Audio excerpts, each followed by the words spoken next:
Okay, many thanks for staying with us right here on Opposing Views on MX24 TV. My name is Kwabna Chenchani Boateng, and we are grateful that you've taken time off to join us for this particular edition of Opposing Views. I told you that I'm not a very happy man because of what it is that I read and saw in some respects as regards the arrests of Caleb Kuda, a journalist with Accra-based Citi FM, Citi TV. And I've seen a number of commentaries on that. I've seen a lot of journalists write on it. I've seen some persons who well, of course, the party fanatics will also do their thing. So I've seen some of them also share their comments on that.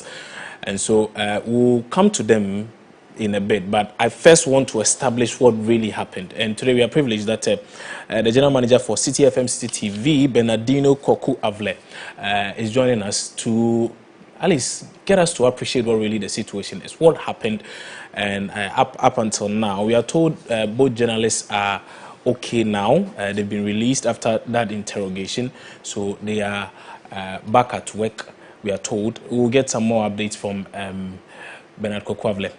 Mzable, good afternoon. Many thanks for agreeing to join us on the show today. I know you're a very busy person, and I know the past 24 hours has been a rather trying period for you, so thank you for taking time off to join us. Maybe you can start by... Thank you very much. Sure. Just tell us a bit about what really happened, because I know you are often busy. You're either reading something, working on a project, or doing something for the station, or, you know, so when it so happened that all of a sudden you heard a lot of noise, rabble rousing in the neighborhood, and people even trooping in to try and find out what was happening, I don't know, but of course you had to come out and try and deal with the situation. So take us through what really happened. Thank you, Chenchen Hene. I'm happy to be on your program. So around 3:30, I didn't check the time. We were having lunch in our outdoor kitchen, and we noticed some pandemonium at the entrance of the station, where one of our colleagues, Zoe, ran towards where I was sat with the MD. It's basically exclaiming that they want to arrest me, and basically they were following her. And we then, a few moments later, found out that there were about 6 or 7 fully armed men, led by a plainclothes man, following Zoe to where we were. And then, because they had come into the station's premises, a lot of the staff and people from outside had followed them. So it was quite a chaotic scene. So the MD tried to ask them to calm down so we can find out what's going on. So it took a few minutes to get that. They then said they were coming from national security and they had been asked to come and bring Zoe Abubedu because a colleague of hers, Caleb Kuda, had sent a video to her, which video they considered was unlawfully acquired. We then said, okay, then if that's the case, this is not the best way to go about it. Why did you have to come this way? Cut a long story short, we said, okay, then we would bring her ourselves.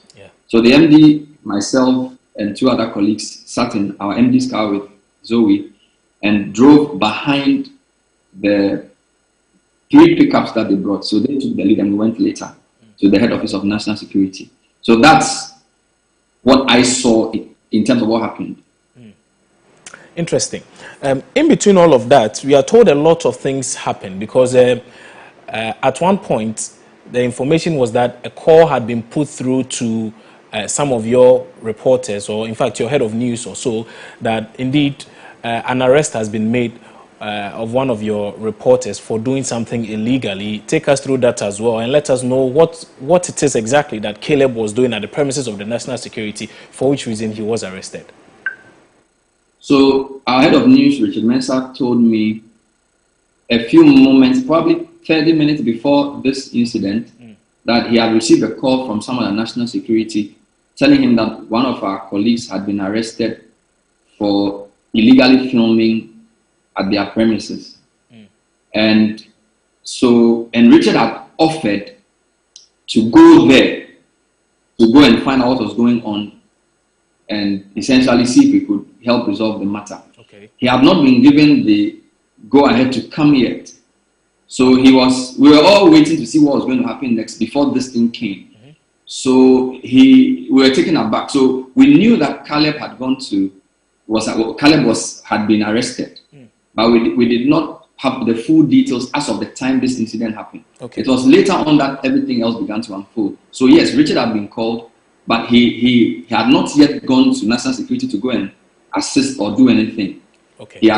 He was waiting for more information, and then this happened. Okay. Now, so this is what we know. Caleb himself had gone there to take a film. So apparently there were, if you go to the national security area, this area behind the blue gate, the blue gate is just next to the stadium.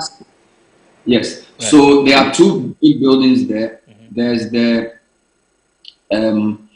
a building which is the Ministry of National Security, a new building, and then there's an older building. Yeah. There's a huge car park with lots of cars. And then there's a shed where there are some old abandoned cars. So Caleb was filming the abandoned cars at the shed. And I think he was recording a video on his phone, running some commentary on the phone. And then he was arrested for doing that. So this is what we know the full story we got when we got there as to what had happened. But as of the time this incident you're seeing on TV happened, not all of us had all these details I'm giving you now. And all I'm telling you now would later unfold. So these are the security people coming in. You see one of the pickups, there's another one there. Yeah. There's a third one on the left. And then there's the end of the video will show you as they came into the station to where we were sat under the shed. So this is what happened. Okay. So you say that Richard Mensah had been called and they had informed him that yes, one of the reporters had been arrested. But was there any point where they mentioned to him that they were deploying operatives to your office so that they could get Zoe Abuedu to also assist in further investigations? Not that I know. Not that I know, because Richard himself was with me when the incident happened, and he was completely surprised. Okay. Because he had offered to even go there. Okay. So assuming they even wanted somebody, I'm sure they could have told Richard that, can you bring your colleague Zoe along or something? So Richard was as surprised as I was to see them at the... So they managed to call Richard to tell him that we've arrested your reporter, but they didn't tell him that we are sending a team over to come and do whatever. That didn't happen. No, they did not tell him. Okay. So we were completely shocked when they came. Yeah, we're completely shocked. Yeah, and I see how all of that happened, and I mean, of course, I would have been worried if I were in your shoes for national security operatives to, zoom in such a manner to come arrest Zoe. I think I'm even bigger than Zoe in stature, but that's fine. Anyway, so now back to the matter, the real issues on the table, the arrest and how it happened and why it happened. Is it the case that Caleb was engaged in an act, say, at the behest of, say, management, or I know he does a show there, Backpage. I don't know whether he was doing a production for Backpage or what. Was he doing anything journalistic, or he was just filming anything just for fun? I want to understand. I want to appreciate that. Well, I think that Caleb will be able to speak to that, but he was obviously doing something journalistic because he was filming a situation that he thought was important for whatever he was going to use it for. So journalism is not only legitimate if it's commissioned by an organization. I'm sure you know this. Yeah. So there are even citizen journalists. So you can be driving in traffic and see something and choose to film it. Or you can be following up on a story and need evidence to make the story more complete. So whether for something to be journalistic, it oughtn't be something an editor sent you to do. That's the point I'm making. Now, we also know that there had been issues in the past he had reported on in relation to abandoned vehicles. Yeah. He had done some previous bits which he had put on social media on abandoned vehicles at various places. In fact, I remember a year and a half ago, he did a story about abandoned vehicles at, I think, NIA. And then he has subsequently done another one on abandoned vehicles. So there's space for that, where you can get information and then use it to buttress a story or a beat you've been working on your own. So I think this is what the argument then now comes in that yes, you are allowed to do your journalism, get all the facts to back your stories, but to do it in the security enclave, you need authorization. And so that then a couple of things. So I spent only probably an hour and a half at the place. Okay. And so, as the way I describe the place, and I'm not feigning ignorance, but it may not. It's two buildings. So there's a Ministry of National Security. Yes, and then the one right next to it at the other side, yes, in between the couple. He was filming, and in front of those two ministries, two buildings, is a big car park. Yeah. And then across the car park is a shed. Okay, now when you enter a security establishment, you know that when you enter any of those places, sometimes they will take your phone, and then they will scan before you enter. So it is very possible that because it was an open space, he assumed that I'm not yet in the building. Do you understand what I'm saying? It's not, if you took an ordinary citizen to the place, they may not see a signboard saying no filming. Do you understand what I'm saying? So it will be a bit of a stretch to say that he knew that he was in a no filming space and then he was deliberately filming. But be that as it may, even if he did that, was the way he was arrested and brought to the station. I haven't told you that when they came to the station, he had been handcuffed and he was in the vehicle. Oh, he was in cuffs. Yes. So let's even assume without admitting that he was breaking the law. Let's say he erred. Okay. Now, yes, it is the way he was treated and the force and the, using Marie Francis' words, the bravado they used. Was it proportional? Even if you are implementing the law, you must also work within the law. And we've also read of certain cases where we've been told that there's a way you treat suspects, even if he's a suspect. Okay, so there are many layers of this. But our point is that when somebody is making a recording and you know he's a journalist, and you know that he's trying to get a story, the way you handle him oughtn't be the same. Because one of the things that drives journalism is public interest. So somebody on a frolic to just do a recording could be mistaken for having some mischief. But if a journalist has told you that, oh, I'm a journalist, you can say you can't record here, so stop it or delete the video. But you don't then bundle him into a system, a car, put him in handcuffs, rough him up, bring him to a station, bring his colleague with six.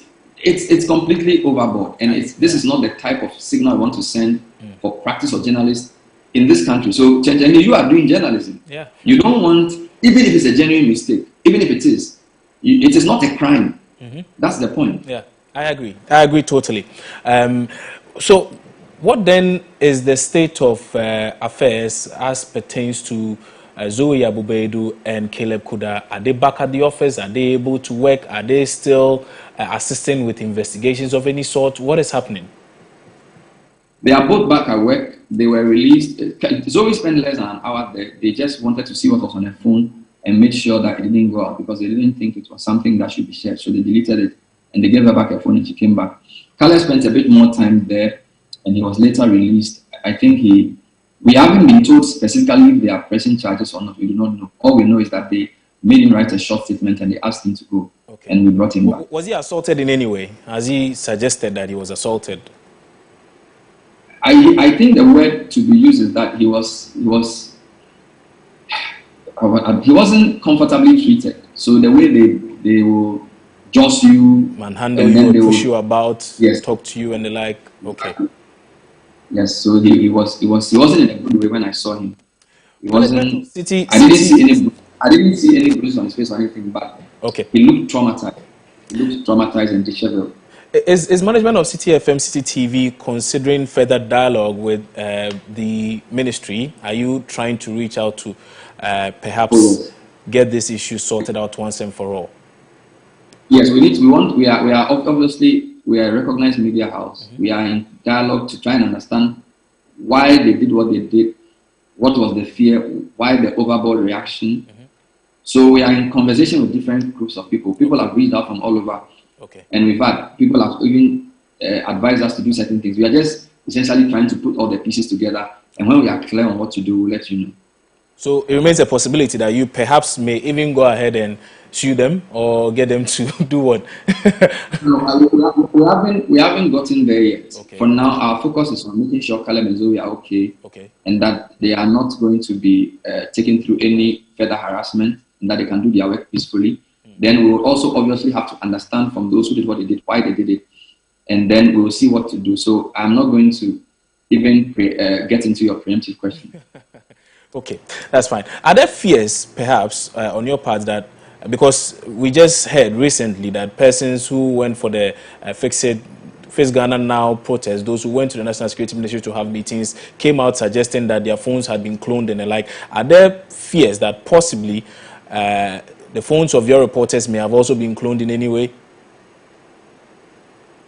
Well, when your phone is taken from you forcibly and information taken from it, anything can happen. So you have to decide how you want to and where and whether you want to still use that phone. So as for that one, it's basic journalistic knowledge. So we are not saying we are afraid or whatever, but you probably will have to think twice before you use the phone in the way you used to use it in the past. But we are not necessarily saying that anybody has cloned it or anything. We don't have any evidence of that. All right, that's fine. Bernard, thank you. I know you're a busy man, so I won't take much more of your time, but we are really grateful you took time off to take us through what really happened to one of your reporters. Thank you again. Bernardino Kokwavle is General Manager for Citi FM Citi TV. You just heard him there iterate quite a number of things to us and actually put to rest a lot of the speculation as to what it is that really happened. Yesterday he was on Metro TV as well, and then he was on Citi TV on the news. He shared a lot more also on those platforms. You saw us show a few things. Those footages are Citi FM, Citi TV. They gave us access to those footages, and it showed you a lot about what transpired at the premise of Citi FM when the national security operatives went in there, and when the lady was being, should I say, hounded, and she had to walk to Samen. Samen was sitting with another lady. I think they were having lunch or so. And so that is a bit of clarity there. Bernard Avle tells us that they are trying everything possible to perhaps liaise with the National Security Ministry and some others to ensure that this issue is put to bed once and for all, and that their journalists are able to go out and work devoid of any form of harassment and the like. Okay, so now to the key question. Did the operatives err in any way? Justice Abdullah is a private legal practitioner. He's going to help us with a number of things here, because a lot of people are saying, hey, it's a national security zone. You can't just enter and record anything you want. Again, there's also the counter argument that, listen, in the interest of the public interest trumps everything. So you cannot tell me or hide behind national security to suggest that I cannot film anything. And so it's a rather gray area. We are not the experts there. Justice Abdullah is a private legal practitioner. He will help us with that. Paul Boateng is also a national, he's with the Africa Center for Security and Intelligence Studies. He will also be giving us some perspectives to what it is that perhaps happened with the operatives from the national security. Let me start with Justice Abdullah, though. Counsel, so you followed the discourse this far. Would you say the national security officials erred in any way?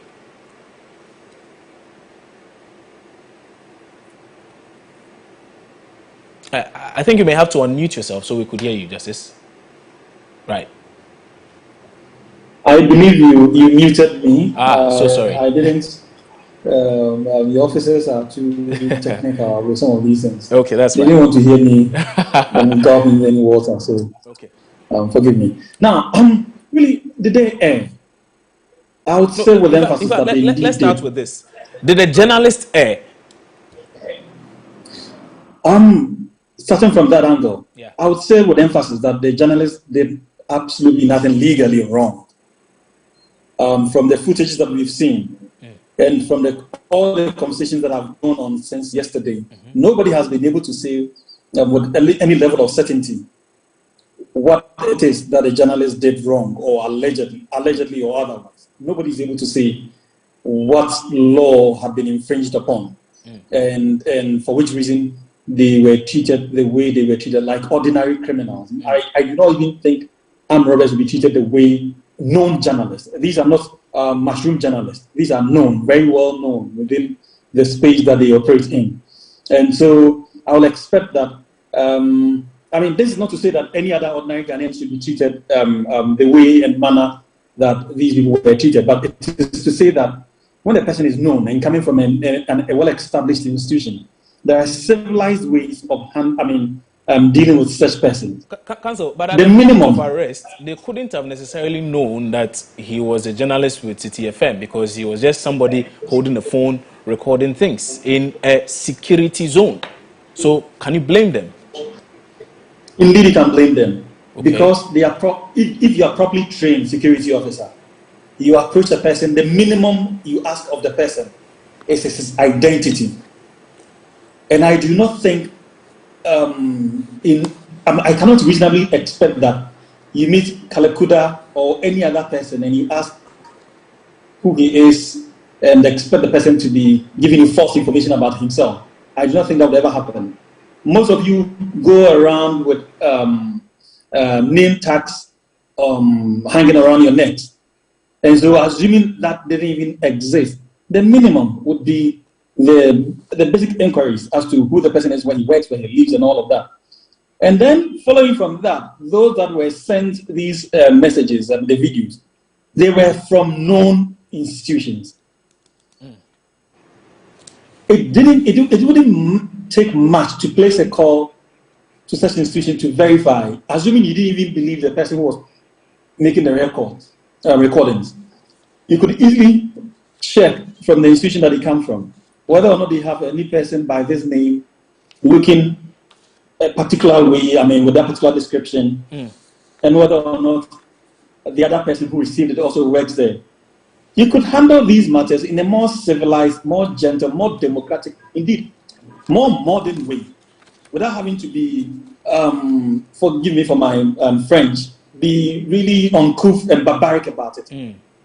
There was absolutely no need being barbaric and going about it the way they did. I think we have gone beyond this. Okay. Let's take a look at. So if I understand you correctly, Counsel, are you saying that technically speaking, the national security operatives were right in arresting him, except that your problem is with the way and manner in which he was arrested and how perhaps he was treated subsequently? Is that the case here? I never said that, and I never even said that anywhere. Okay. I'm saying with emphasis that assuming they think or they thought at the time that Caleb or any of the persons there was doing something wrong, there was a more civilized way of approaching him. This is what I'm saying. Okay. Assuming you find a stranger in your premises, your premises may not be a security zone, but if you find a stranger in your premises, you don't go around with clubs and stones and machete attacking the person. Is that what you do? No reasonable human being does that. You would approach the person like a civilized person would do. You'd question the person as to the business that he has there. If you think there's something unlawful going on, there's a more civilized way, a more democratic way of handling that event.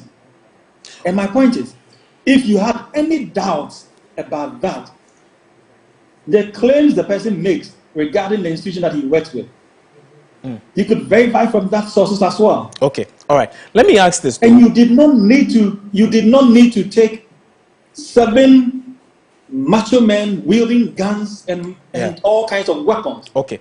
To ransack the person's office. What does the Constitution say? Because this is not the first time we are hearing things about there's an issue of national security.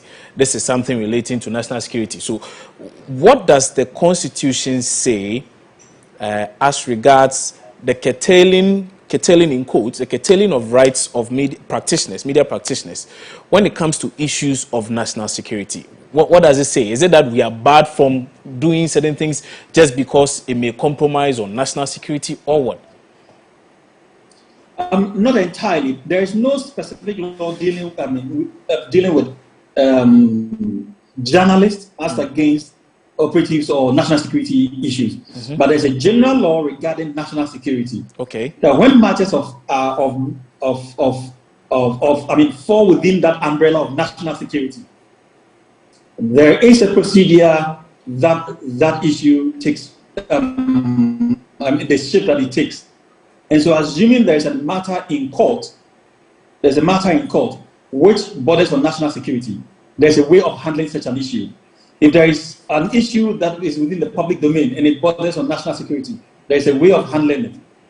if there is a premises or a zone declared a national security zone, at the end of the day, if it is a matter that borders on legality, you would have to go to court for the court to determine whether indeed those events or issues being dealt with are issues that should be kept in secrecy, or must be made in open court, discussed in open court. A court would then have to make that decision. If the court doesn't believe or think that it's an issue that borders on national security, it will be treated as any other matter. So it is the person claiming that an issue is of a national security concern that has to establish the basis so that the court can then make a determination of it and then treat it as a national security issue.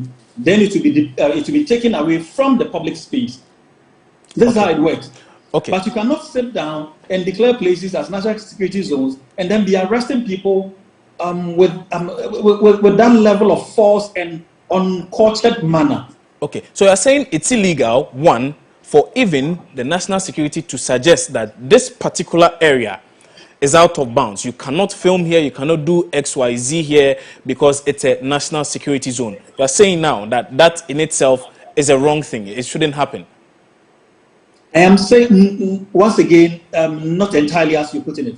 I am saying that if there's a place that is declared to be a national security zone, unless there's a contest, if there's a contest about that, or any document or any information, and becomes a matter of contest, then it is for the person claiming that that place, that information, that venue, that document is of national security importance to then prove that in court. And if the person is able to establish that, then the court will then indeed affirm that decision and then will treat it as such. And following from that, then ensure that that information, that document, that conduct or event or place be taken away from the public domain and treat it within the circles that would ensure that it does not spill over into the public domain.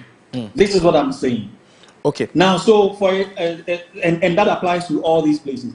And I'm saying, in addition to that, that until such a contest and a determination is made of the contest, if you deem a place to be a national security zone, it does not give you that unfettered right to maltreat people. Okay. Simply on the basis that you believe that place is a national security zone. I'm looking at chapter 12 of the Constitution. I'm looking at chapter 12 of the Constitution, and it suggests a number of things. Now, this chapter 12 speaks of the freedom and independence of the media. And under Article 164 of that, it talks about the limitation on the rights and freedoms.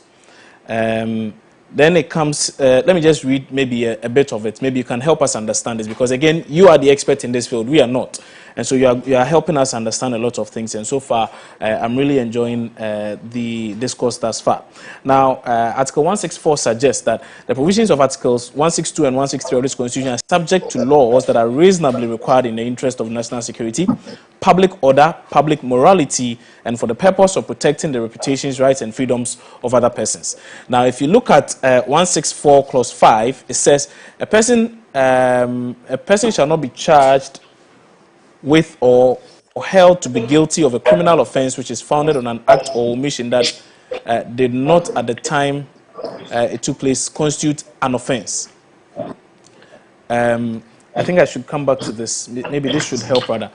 Then 19.1 also makes reference to this, that a person charged with a criminal offense shall be given a fair hearing with a reasonable time by a court. It says also that whenever a person is tried for a criminal offense, the accused person or a person authorized by him shall, if he so requires, be given within a reasonable time, not exceeding 6 months after judgment, a copy of any record of the accused person. Okay, so this is essentially letting us know that there are possible ways of our rights as media practitioners to be curtailed, and you have given us a bit of an explanation as to how that perhaps may happen, that it should still not be in vacuum.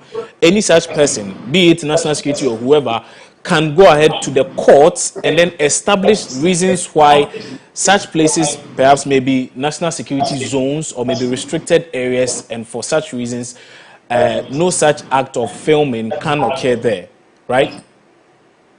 Okay, so with zones, with zones, venues, and other places like that, okay, if you deem them to be a national security zone, yours is to protect it from the general public. Okay. Yours is to protect it from the general public. And I'm saying that in that protection, it does not include the arresting and the arresting of persons and maltreating of persons who go foul of that declaration. And I said that in addition that if it is about information or a document, and it becomes a contest, then it is the obligation of the person declaring the information or document to be a national security information or document. That indeed, because of its national security importance, that information or document should not be within the public domain. Okay. I don't know whether you get the point. Yeah. So, for instance, okay, let me give you a typical example.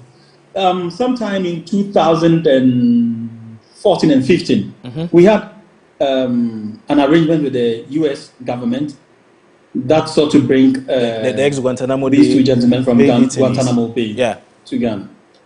Very good. Now, the agreement between Ghana government and the U.S. government was not made public, and the only response from the state was that because it was a national security issue. Now, the moment it is tagged as such, my position is this, and this is the position of the law actually, not just my position. This is once such an information is tagged as a national security, a journalist or myself as a citizen insist on getting access to that information, or for whatever reason insist on publishing that information, then it becomes the obligation of the government is to then prove to a court of law that indeed that information or document is of a national security concern. Okay. And so that information or document should not be made available to me or to the general public for that matter. Okay. All right. That's fine. Let me rope in now Paul Boateng. And then I'm saying that, okay, however, when it comes to... That's fine. You can wrap up on that, yeah. A place like the Ministry of Defense or Bema Camp or any other area, if you believe that it's a national security zone, yours is to protect it from the public domain. In other words, you should take steps either to wall it or fence it or do things that will not allow the general public to have access to that place. If you do not do that and I have access to the place, you do not treat me like an armed robber when I'm not one. Okay. Because no law will allow you to do that. And I'm saying this with emphasis that assuming that you have even enacted a law, because at this moment you do not even have any laws to that effect, but assuming that we intend making laws to make it unlawful for persons to trespass onto such places, because remember they are public places, so everyone has a complete and unfettered access to such places. But if for whatever reason you feel because it's a national security zone, you do not want to have anyone come in there closer, and for which reason you want to make laws, you can make your laws, make it unlawful for anyone to come closer to that venue. But that law can still not be a basis for you to maltreat people who fall foul of the law. Okay, all right. So assuming I breach that law, you will still treat me like any other human being or any other citizen of Ghana with a level of decorum, the level of respect, and the level of civilization that we are accustomed to. Okay. As expected in any democratic regime, and indeed in accordance with the laws of this republic, which says that I am not guilty until proven otherwise. All right. Let me bring in Paul Boateng now. Paul Boateng is with the Africa Center for Security and Intelligence Studies. Mr. Boateng, good afternoon, and thanks for joining us. Let me ask this. I have heard a lot of people criticize the approach with which the national security operatives carried out this, should I say, did whatever they did. Let me leave it at that. Would you say they went against perhaps their own modus operandi? Is this not how they usually operate, for which reason a lot of us are taken aback by what we are seeing now?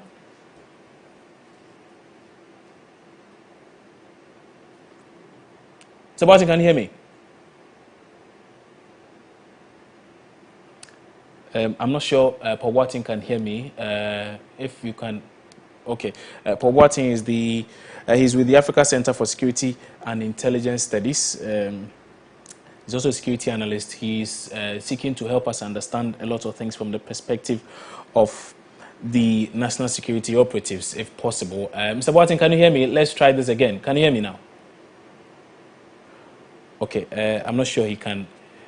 I'm not sure he can hear us. So once we re-establish connection with him, we will get his views on this. Mohib Saeed is a senior programs officer with the Media Foundation for West Africa. I think he has also joined in our conversation. Okay, Mohib is also not on, I'm told. Okay, then let's come back to the legal bit of it, because Justice has been giving us a lot of education today, and it's really good that we are all learning from this, so that going forward, when it comes to issues such as this, we know how to handle ourselves. Now, Mr. Abdullahi, let me ask this. When the gentleman was arrested,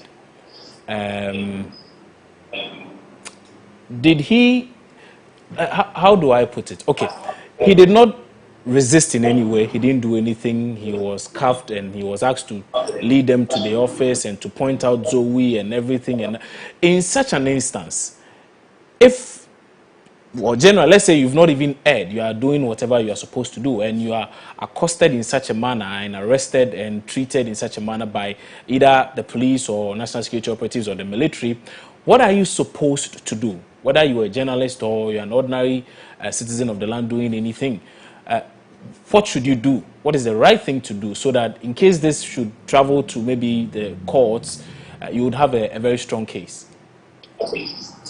Right. So this is a general advice. When any security officer in fact place you under arrest, regardless of who you are, whether you're a judge or a lawyer. For judges and lawyers, we know this better. The most appropriate thing to do is to cooperate. The most appropriate thing to do is to cooperate. And but in your bid to cooperate, you do not say anything without the presence of your lawyer, because of the dangers involved in whatever you say, which could be used against you in a court of law. And so, but your cooperation is very important. So even if they say, hand over your phone to me, unlock it, let me see whatever is on it, and let me do with it whatever I choose, your advice is that we cooperate in that manner, so that we don't have any altercation. When it goes beyond just placing you under arrest and then taking your personal belongings and other things, all of that, of course, all of that will depend on the circumstances of the case. Usually when you're arrested on the spot, nobody takes your phone or your personal belongings from you. It is usually when you're being kept in custody that these things are taken from you. Yeah. So yes, it hardly happens that way, the way you describe it. Okay. But if you are placed under arrest, officially when you are placed under arrest, it simply means that a part of your body is touched. A part of your body is touched, and then you are informed that you are under arrest. This is a legal requirement. So the person will even tap your hand and tells you that you are under arrest, and then informs you of your constitutional rights to cancel and then not to say anything, blah, blah, blah, blah. And now all these will be done. And so usually your personal belongings will not be taken away from you. And my point here is this. Once a person has the authority to effect an arrest, it is better to cooperate and then take your constitutional rights by inviting your lawyers, or if you have no lawyer, your family members, so that they can get you lawyers to the scene or wherever they are taking you to. Of course, you have the right to find out where you're being taken to, so you can inform your family members and all of that. And so it is the most appropriate thing to do, regardless of the circumstance. Okay, that's fine. All right. But of course, that is not to say that you do not have a right to resist an unlawful arrest. The law allows you to resist unlawful arrest. But I will not preach that on this platform, because there are times where people would feel, they feel the arrest is unlawful when it's actually lawful. Okay, that's fine. So you may not know as an individual that the arrest is not unlawful, and so just cooperate. Later you can argue your case. That the arrest is unlawful, then you have every right to resist it. Okay. But otherwise, a general principle, cooperate and go through whatever procedure, make sure the procedures are going through, but ensure that you do not say anything regarding whatever you are being arrested for, because you should be informed. You would be informed usually. Okay. If it's a properly trained security officer and not a political security officer, as we have in this country. That's interesting. He will tell you the reasons for your arrest. Yeah. And then he will tell you your rights to counsel, and then he will tell you where he's taking you to. And indeed, he will inform you of the offense for which you are being arrested for. Okay, let me hear from the two security experts who are joining us in our conversation. Paul Boateng has rejoined us. He's with the Africa Center for Security and Intelligence Studies. Also, Adib Sani is also a security analyst, and both gentlemen are joining us. Gentlemen, good afternoon. Let me start with you, Paul. Paul, I was asking that why are a lot of us taken aback by the way and manner in which the national security operatives and the police handled this? Is this not their modus operandi? Is this not how they do things, always showing some bravado? Well, it depends how you see it, because you don't have, what I say, that enough education when it comes to security-related issues, and that is why a lot of people are raising issues. And for security, as you rightly said, that this is not how they do their work, but it depends. The dynamics are not the same. Maybe for the past 10 years, they were doing it differently. But now, we cannot say that because there wasn't any threat and there was, some kind of cordial relations with anybody, so they shouldn't act the way they acted. But you've watched and listened to a lot of the commentary thus far. Let me ask, were they right in their approach, how they dealt with this issue? Were they right in how they handled it? Yes. You see, in security, sometimes what you call psychological welfare is a key. Sometimes you need to, prove to the world that yes, you are capable, you are ready for any eventuality. So you have to show bravado. A young man holding a phone, someone with little to no threat. It's not about the young man. Listen. The gentleman entered national security premises taking pictures or videos, which is not based on the understanding we have from Bernard Avle, he was not necessarily in the premise itself. He was outside. He was at the car park, and he was filming things under the shed. It was outside or inside. So far as it's written there that you shouldn't take a picture, it's not permitted. This is in standard practice the world over. You don't just enter any premises, especially security zone, to take pictures. You know one thing. You could be considered as a terrorist. These are some of the activities that they do. They do, what do you call it, surveillance. Look, terrorists often study and visit their potential target sites first. They move into the area, monitor daily activities, especially security procedures. They sometimes write notes, record and monitor routines of the target. So in this case, if you are a security personnel or chief or head of the security, and you are there, somebody will come in this era of terrorist activities going on in Africa. Some of our neighbors have suffered from this kind of terrorist acts. And we will sit down and say that, okay, it's just a usual thing, normal thing, so we should allow the person to go. No, we don't do that. Security is complex. Don't take chances. So we have to act. And acting is not about the gentleman. It's a time that you prove to the world that, hey, those out there, those who are trying to come, maybe have a diabolical agenda on this country, must be very careful. Okay. So it's a part of the psychological welfare that security operatives sometimes. Okay, that's fine. That's established. How about the way and manner in which they went to the office of the gentleman in a bid to arrest his colleague for receiving files from him? How it all played out? Is that also justified in any way? For me, I don't see anything wrong with that. I must be honest with you, because you see, when it comes to security, you don't have to. In the first place, who authorized the gentleman to take the pictures? Assuming the gentleman was working for maybe one of the groups, you don't know. In security, you cannot even trust anybody, even your wife. So I don't see anything wrong. Let's try to educate public on some of these matters. You don't have to maybe because maybe the person is a journalist. So, I mean, we try to put certain words that there is a culture of silence or whatever that people want to portray to the world. This is a security issue, and you don't have to. Let me hear from your colleague, Adib Sani. Adib, you're also a security analyst. Do you hold a similar view?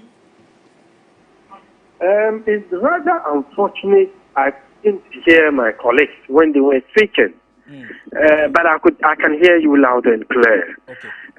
Well, the thing is that there's nothing wrong with the way and manner in which the security operatives dealt with the journalist in question, because you cannot just get up and go into a security installation and take videos.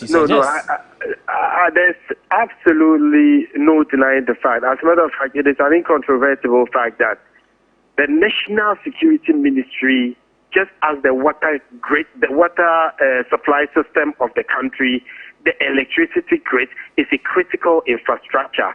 It is not a nightclub. It is not Marcola Market. So you don't expect just anyone to walk up there and start taking pictures, because you and I are privy to what happens in Afghanistan, in Burkina Faso, Ivory Coast, Mali on daily basis with these terrorist attacks. There's absolutely no way a terrorist can attack without putting the building under surveillance, because what they need is to establish what we call a profile of the building, know the entry point, know the exit points. Usually when they are detonating the explosives, they have the primary and the secondary detonations.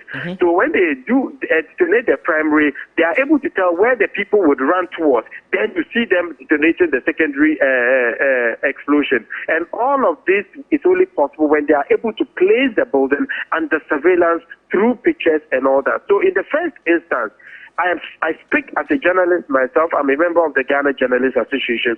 What the young man did was completely wrong. And as a journalist, I expected him to know that it is a security zone.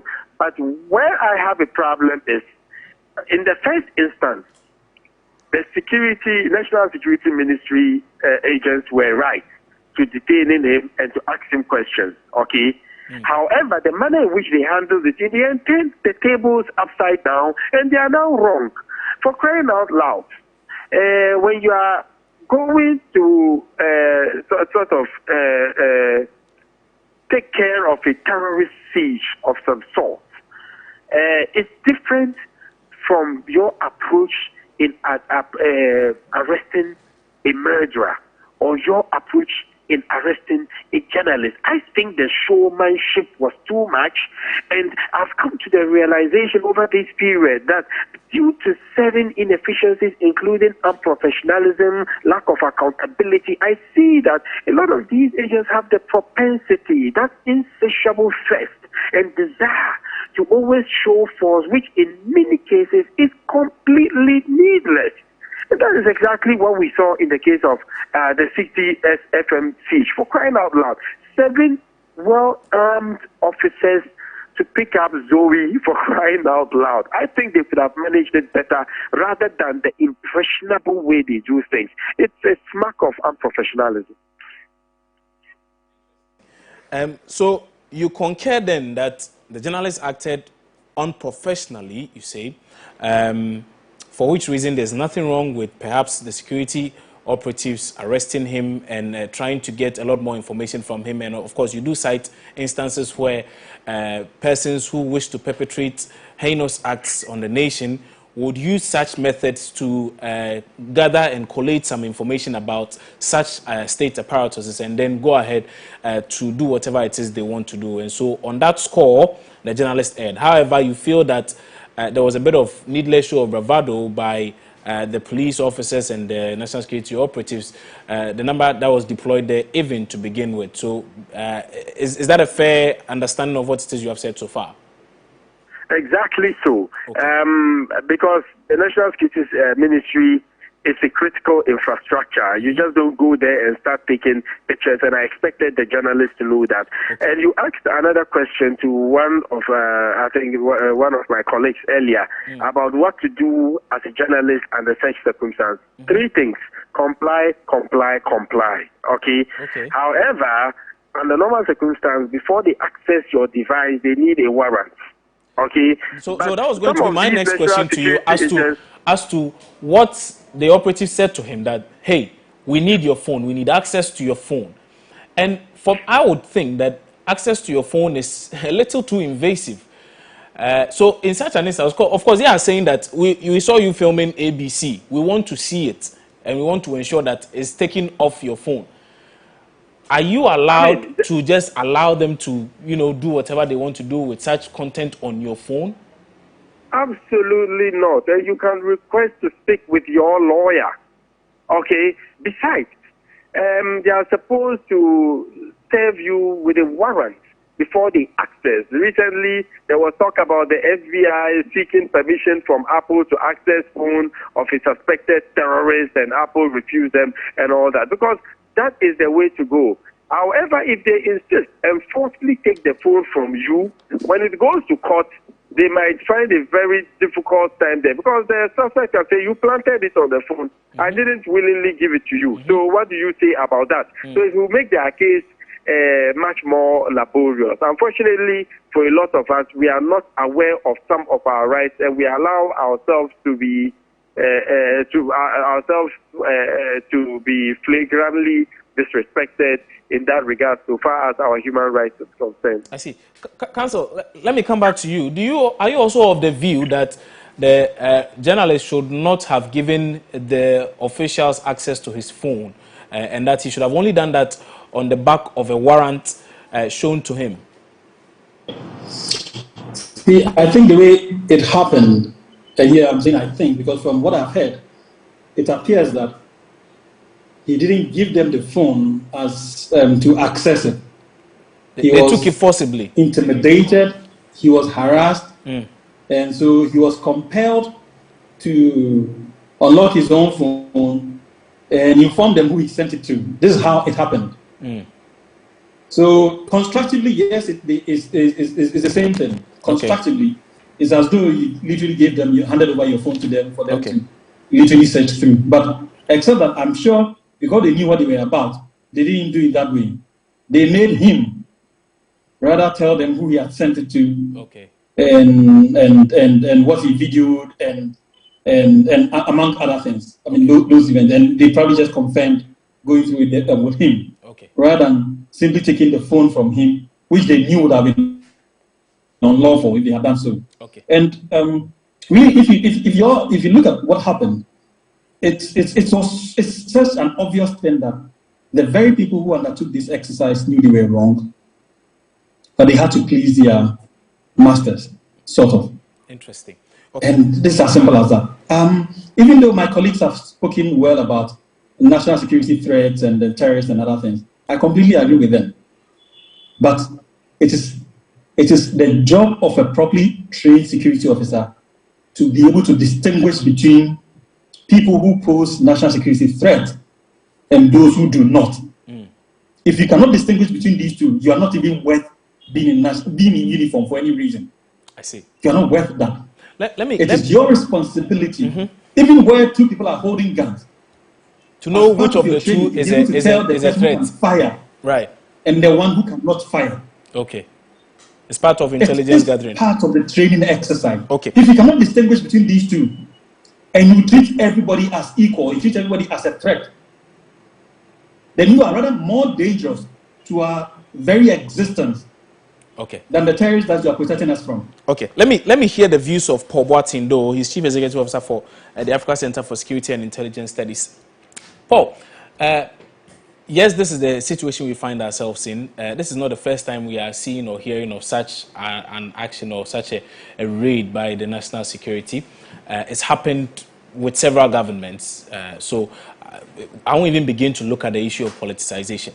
But what do you propose to be the right way for journalists in this case? I want to limit it to journalists because it appears as though we should be working together to help the country move forward, but it appears as though there's a bit of a conflict of sorts. So we've heard of the issue of the WhatsApp news editor who was arrested. We've heard of other things that have happened and how it all happened. How do you think journalists and these operatives, or say national security, how do you propose we work together in, of course, getting the right information to people out there at any particular point in time? I would say that the national security have, not been able to organize some of these seminars to educate journalists in this area. I don't know what they should do and what they shouldn't do. As a journalist, whilst you are doing your job, it is very crucial to know your boundaries. Security issue is complex. So I think they should start organizing workshops for journalists to know what they have to do. There are certain things that you cannot even say it on air. Because of the implications. Sometimes you say certain things and you compromise the security of the state. That's true. So it's time for us to look at that particular issue, that the engagement should be, frequent engagement, so that those who do not know issue of security and intelligence related can, get that kind of education when they are doing one working, so that some of these things will not be seen again. Okay. Adib, let me find out from you, what can the reporters who were accosted in such manner and harassed in such manner, I'm asking this is a twofold question. So one is, what can these people do to remedy the situation currently at hand? And the flip side to it is, again, you say the journalist erred, and so there was nothing wrong with the national security or officials arresting him. Also, how do you see this panning out on the side or on the part of the national security? Is this something you think, perhaps based on your experience, something they would like to investigate or interrogate much further, if possible, perhaps even consider legal action? How are these two things likely to play out? I think it can be managed. Thankfully, nobody lost an eye. And I listened to Bernard Adler on Good Evening Ghana last night, and he was full. He was quite okay about the way they were treated. The officer who actually mandated the operation apologized for the way it was conducted. And I feel that there's a need for some more conversation between the National Security Ministry and the media. People would have to know some of these nuances. The thing is, not everybody is aware. I mean, not everybody knows that, hey, where I am with or without an inscription, I am not supposed to take pictures. So journalists need a lot more education in that regard. Absolutely so. And I'm hoping also going into the future, the national security operatives would exercise better discretion so far as the way they handle some of these things is concerned, so they don't end up creating more discord between themselves and the civilian population. Besides, they need the media. The media also needs the National Security Ministry. There is a need for that synergy, that collaboration, that partnership in advancing the interests of the state. Okay, all right. My final question to you, Counsel. What does this mean for investigative journalism? So, if you're an investigative journalist and you are in such a situation, are you even able to continue with your work in the interest of the public, as we usually argue out? Absolutely. Why not? The limitations are, as we pointed out, with national security issues. If you really want to investigate such areas, it's always appropriate that you seek consent and audience with maybe the head of such an institution. Once you have that cover, I think you should be allowed to do what you need to do. Sometimes we've all known of the cases in the United States about WikiLeaks and other people who have had to do things that have brought the very existence of their security apparatus in their countries into a lot of shame and other things. So really, it's not all national security issues that may bring the security of the state into into jeopardy, but some of them could be embarrassing because probably the border on diplomatic issues and other things. But where it can affect the security of the nation, once you're dealing with issues on national security, I think it would always be appropriate if you sought permission. From whoever the authorities are. I think that way you get a more cooperative and a more, as it were, decent way of going about things, and probably get more than you even envisage to achieve with your investigative journalist. But in all other areas, I think you are free to do your things, so long as you do it lawfully. Particularly considering the fact that some people have to be given immunity by the Attorney General. I believe that was number 9 or number 12. That is the announced expose on the judiciary. So even where it doesn't bother on, and that's what didn't bother on national security, but you may be falling foul of the law. And so I think in all things, particularly with investigative journalism, you need to be extra careful. Where leave has to be sought, I would urge you seek leave, and where appropriate maybe arrangements have to be made, I think I would urge you to do that. Just so you'll be protected in future. In your bid to do the right thing, you do not end up doing the wrong things as well. As we put it, don't throw away the baby together with bad water. Thank you. If you want to do the right thing. Thank you very much. Words of Justice Abdullahi. He's a private legal practitioner. He was one of our guests today on Opposing Views. Also, we had Paul Boateng, the Chief Executive Officer for the Africa Center for Security and Intelligence Studies, as well as Adib Sani, security analyst, and Bernardino Koku Avle, the General Manager for Citi FM and Citi TV. Gentlemen, I'm really grateful you took time off to join us for today's episode of Opposing Views. My name is Kwabna Chencheni Boateng. This has been a live production right here on MX24 TV. I'll see you on Friday.